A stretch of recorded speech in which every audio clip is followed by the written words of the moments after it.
I'm Kat and I play red.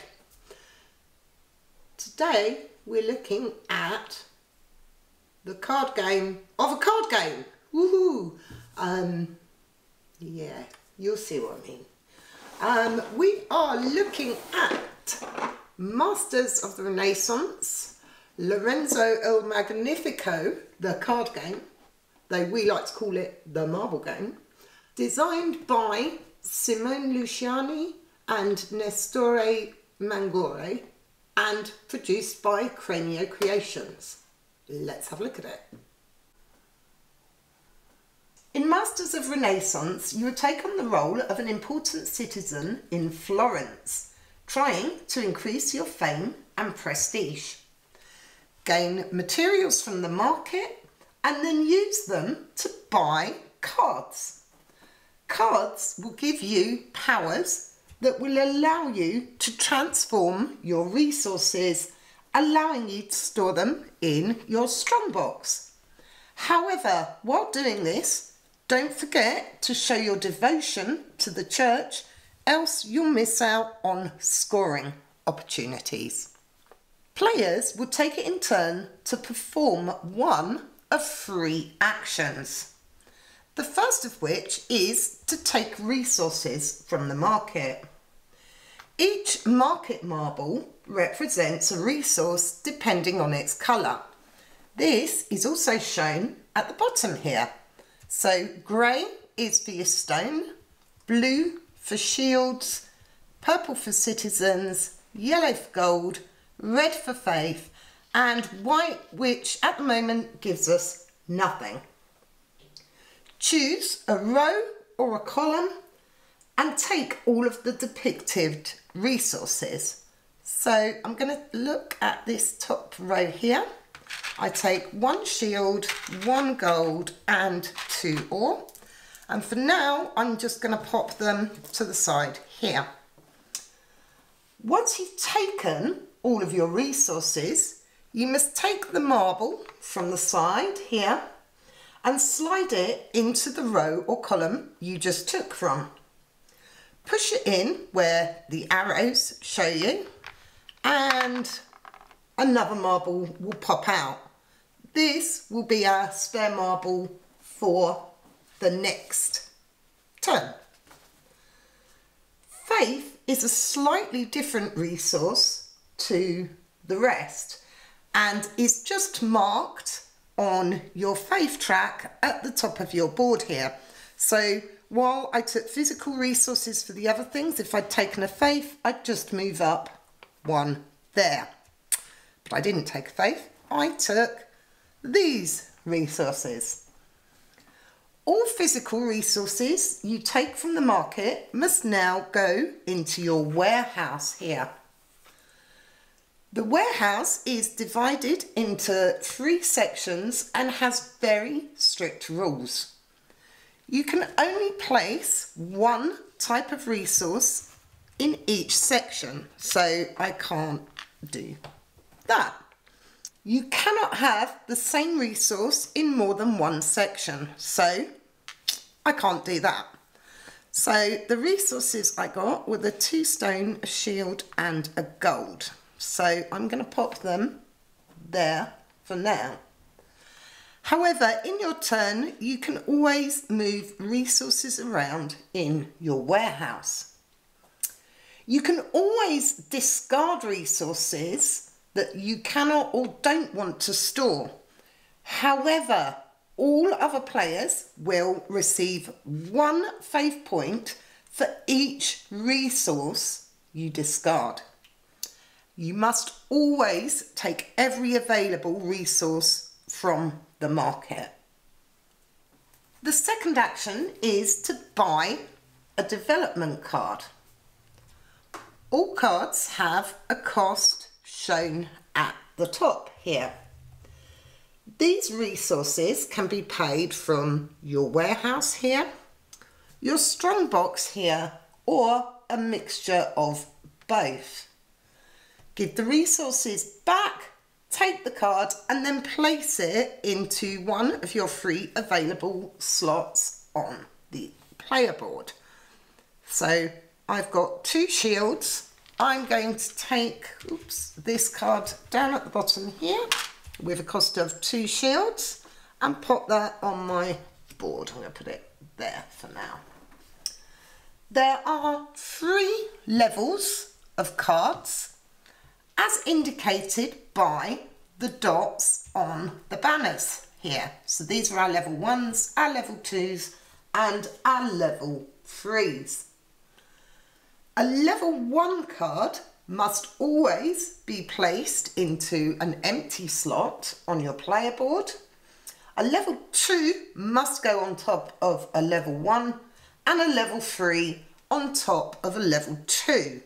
However, the colours don't matter, so don't start trying to match your colours as well, because you're making life more difficult for yourself.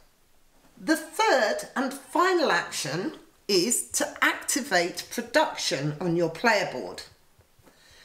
Every card has a production power printed on it, and each player board has a power pre-printed on it. That was hard to say. When you activate production, you'll be able to activate each visible power once. Also, you cannot use resources you gained in order to activate another card. So let's have a look.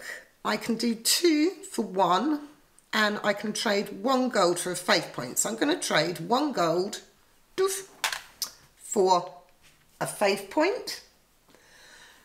If I were to trade these 2 stone, let's trade them for a citizen. All resources produced here go into your strong box rather than your warehouse, and you can have unlimited items in your strong box. During your turn, you may also take one of 2 leader actions. As an optional extra at the start of the game, you can deal out 4 leader cards to all players. They'll discard 2 and keep 2 to play over the course of the game. During your turn, you can choose to discard a leader card in order to gain 1 faith point. Alternatively, if you fulfill the requirements at the top, you can play it. You don't have to pay here 5 shields, you just have to have 5 shields available. And then this one here would mean you'd need a card of each colour. These have a variety of bonuses. This one here would just give me 8 points.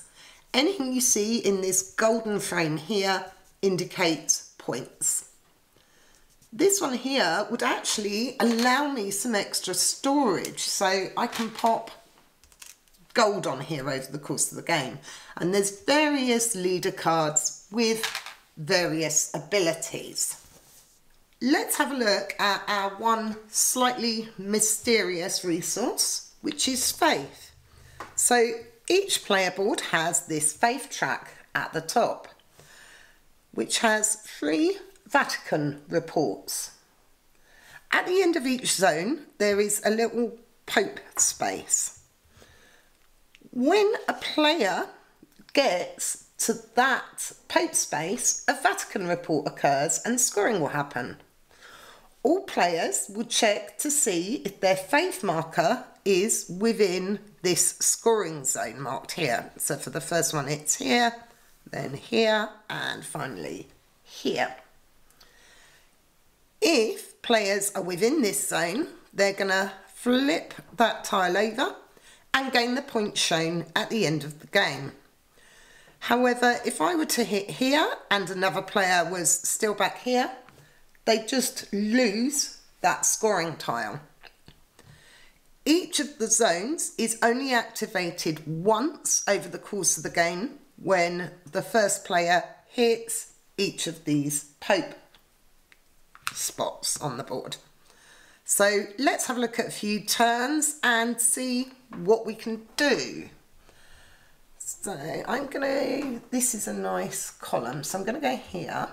I take a blue, a purple, and a red, and pop that marble there. See, that's quite nice because now I've got the 2 blue, which is going to help me towards getting the 5 blue for my leader card. I'm just going to take them for the time being. I can always need them later, so I can just pop them there. Actually, goodness, after doing that. So I'm going to do that. Then I'm going to go back to that column again and take the 2 blue and a purple and pop that in.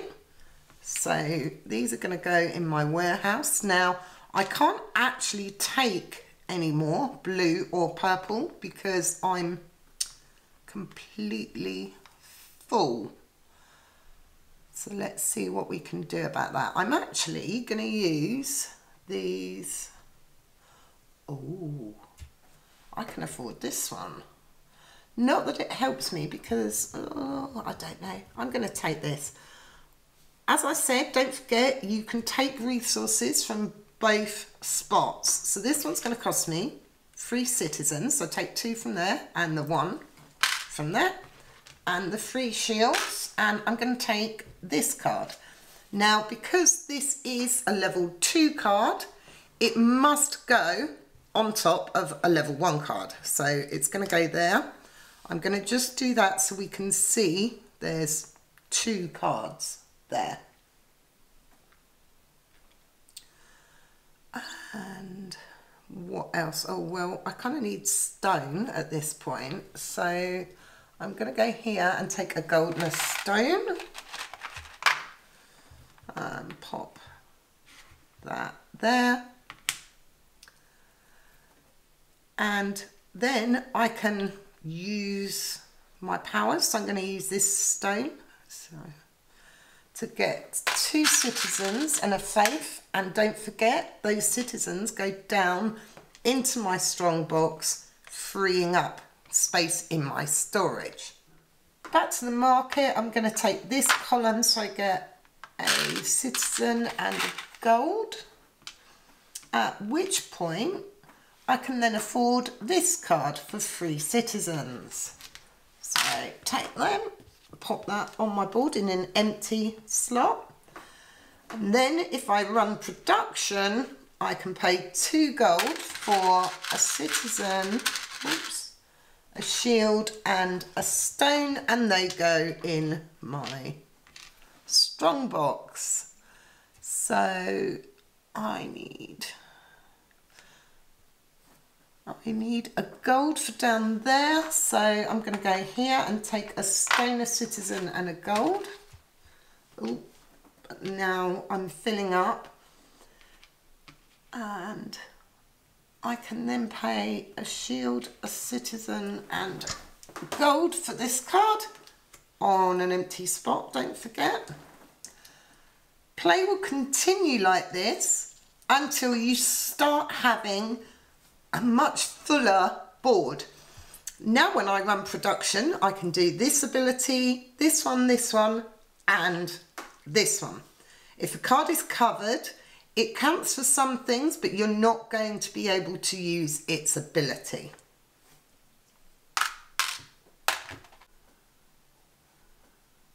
The game can end in one of 2 ways. Firstly, if a player reaches the end of the faith track here. And secondly, if a player buys their 7th card. So that's partly why I was popping this one up here, so that we can see I have 4 cards on the board. Once one of those conditions is reached, you're going to play to the end of the round, and then you're going to add up victory points. You're going to get victory points for each development card in your display, including ones that have been covered. So here I'd get 9, 12, 14 points. I'm then going to gain points for where I am on the faith track. So here I'm only at the 1, but I'd get 1 point. So obviously if you're between 2 there, you're going to score the lower value, so you're going to score 6. You'll then gain points for any of the Pope's favour tiles you've flipped over. Possibly points for your leaders cards. I showed you that one earlier, which was worth 8 points and 3 points. You only get the points for these if you've played them. And you're going to get points for your resources. You'll get 1 point for every 5 resources, regardless of if they're in your strongbox or your warehouse. The player with the most points wins. We really enjoy the original Lorenzo. Really enjoy this too. I don't know why they made the decision to kind of tout it as the card game. I'd call it the marble game, because really that's a chunk of your mechanics. The other thing I really like about this is it's quite a simple game, but keeping that balance of resources in your warehouse is tough. You know, if you have all 3 resources, there's a resource you can only ever have 1 of, and you're never going to be able to get more unless you do production. So part of it does depend on these cards. Now, these are just randomly shuffled up and put in stacks. Sometimes you'll get a really nice combo. Other times you won't. You'll spend the whole game looking for 2 cards that complement each other, and it just doesn't happen. It's really nice. It's very tight. It plays fairly quickly. There is a solo mode. I don't play solo, so I don't know about it, but it has got it. It's fun.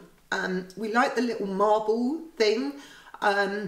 I kind of feel like that's where some of the inspiration for Gollum came from, because that's got the marble thing going on as well, and we like that too. This is a lot easier though, and a lot quicker. I think they're reissuing this. I've seen some posts from Cranio talking about it. We got this at Essen 2018, 19, I think. But let's say, I think there's a reprint coming out. So keep an eye out for it. We love Cranio games. The one thing this doesn't have, that a lot of them has, is the limited turn thing. So it's quite interesting. It's similar but different enough from Lorenzo that we own both. But what do I know? I have a problem.